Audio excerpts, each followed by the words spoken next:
புரட்டி பாருங்கள், சரித்திரத்தை திருப்பி பாருங்கள். இஸ்லாத்தை பற்றி அறியாமல் இருக்கின்றவர்களே, இணையதளத்திலும் கூட இஸ்லாத்தை பற்றி நீங்கள் சரியாக புரிந்து கொள்ளுங்கள்.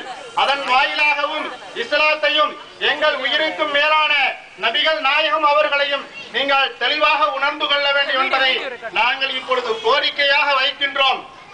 ஏனென்று சொன்னால், இன்றைக்கு இஸ்லாத்தை தீவிரவாதம் என்றும் முஸ்லிம்களை பயங்கரவாதிகள் என்றும் உங்களுக்கெல்லாம் நீங்கள் ஆசையாக சொல்லிவிட்டு ஓய்ந்து போயிருக்கக்கூடிய நேரத்திலே இப்பொழுது புதிதாக ஒரு விஷயத்தை அமெரிக்க பாதிரி ஒருவர் இப்படி ஒரு சதியை திரைப்படத்தின் மூலமாக வெளிப்படுத்துகிறார் என்பதை நாங்கள் எல்லாம் நினைக்கின்ற பொழுது, அதற்கு அமெரிக்க ஏகாதிபத்திய அரசினுடைய அதிபராக இருக்கக்கூடிய ஒபாமாவும் அதற்கு சம்மதம் தெரிவித்திருக்கின்றார் என்பதை நாங்கள் நினைக்கின்ற பொழுது, உண்மையிலேயே இந்த உலகத்திலே வாழக்கூடிய 200 கோடிக்கும் அதிகமான முஸ்லிம்களுடைய உள்ளங்களை எல்லாம் நீங்கள் புண்படுத்துகிறீர்கள் என்பதை நீங்கள் உணர வேண்டும்.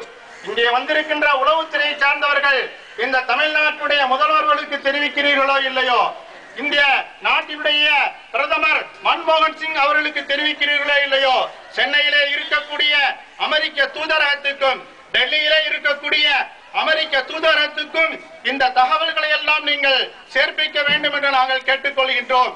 ஏனென்று சொன்னால், என்றைக்குமே இஸ்லாத்திற்கு எதிரியாக இருக்கக்கூடிய யூதர்களுடைய கைப்பாவையாக இந்த அமெரிக்க அரசு இருந்திருக்கின்றது. பல காலமாக, பல வருடங்களாக ஜார்ஜ் புஷ்ஷினுடைய ஆட்சி காலத்திலும் இதுதான் நடந்தது.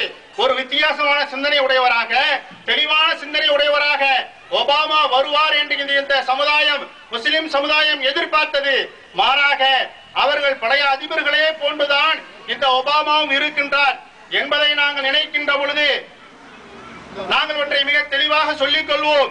என்னவென்றால், ஒபாமாவே, அந்த திரைப்படத்தை வெளியிட்ட பாதிரியே, நீங்கள் எல்லாம் எங்கிருந்து, எந்த இடத்தில் இருந்து உங்களுடைய கருத்துக்களை வெளியிடு என்று சொன்னால், ஒபாமாவே, உங்களுக்கு நாங்கள் ஒன்றை சொல்லிக் கொள்வோம். நீங்கள் இருப்பது வெள்ளை மாளிகை அல்ல, மாறாக நீங்கள் கண்ணாடி மாளிகையில் இருந்து உங்களுடைய கருத்துக்களை சொல்லிக் கொண்டிருக்கின்றீர்கள், கல் வீசிக் கொண்டிருக்கின்றீர்கள். மாறாக அந்த கற்கள் எல்லாம் அந்த உங்களுடைய வெள்ளை மாளிகை அல்ல, கண்ணாடி மாளிகைக்கு திரும்பமானால் 200 கோடி முஸ்லிம்களுடைய உள்ளத்தை புண்படுத்திய 200 கோடி முஸ்லிம்களுக்கும் அதிகமான மனித சமுதாயத்திற்கு ஒப்பற்ற ஒரே தலைவரான நபிகள் நாயகம் அவர்களை புண்படுத்திய, கொச்சைப்படுத்தி பேசி இந்த மனித சமுதாயத்தின் தலைவரை கொச்சைப்படுத்திய, மனித சமுதாயத்தை கொச்சைப்படுத்திய ஒபாமாவே, நீங்கள் கண்ணாடி மாளிகையில் இருக்கின்றீர்கள் என்பதை நாங்கள் உங்களுக்கு சொல்லிக் கொள்ள கடமைப்பட்டிருக்கின்றோம். ஏனென்று சொன்னால், கண்ணாடி மாளிகையில் இருக்கக்கூடிய உங்களுக்கு ஒரு சில கற்கள் போதும் எங்களிடத்தில் இருந்து சொன்னால், எந்த ஒரு ஒசாமாவோ வரமாட்டான், எந்த ஒரு ஒசாமாவோ அந்த பெண்டகனை துளைப்பதற்கு வரமாட்டான். இந்த உலக முஸ்லிம்கள் அனைவருடைய பார்வை உங்களுடைய வெள்ளை மாளிகையில் பட்டாலே பஸ்மமாகிவிடும் என்பதை நாங்கள் இங்கு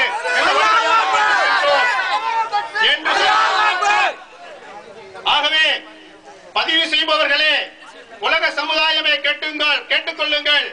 எங்கள் உயிருக்கு உயிரான, உயிருக்கும் மேலான எங்களை பெற்றவர்களை, நாங்கள் பெற்றவர்களை, அவர்களை எல்லாம் விட, இந்த உலகத்தை எல்லாம் விட மிகவும் அதிகமாக நேசிக்கக்கூடிய எங்கள் நபிகள் நாயகத்தை இப்பொழுதல்ல எப்பொழுது அவருடைய கண்ணியத்தை குறைக்கும் விதமாக, அவருடைய மரியாதை குறைக்கும் விதமாக எந்த ஒரு வார்த்தை வெளியிடுவானாலும், எந்த ஒரு நடுகளவு ஒரு சிறிய வார்த்தை வந்தாலும் இந்த உலக முஸ்லிம் சமுதாயம் தாங்கிக் கொள்ளாது.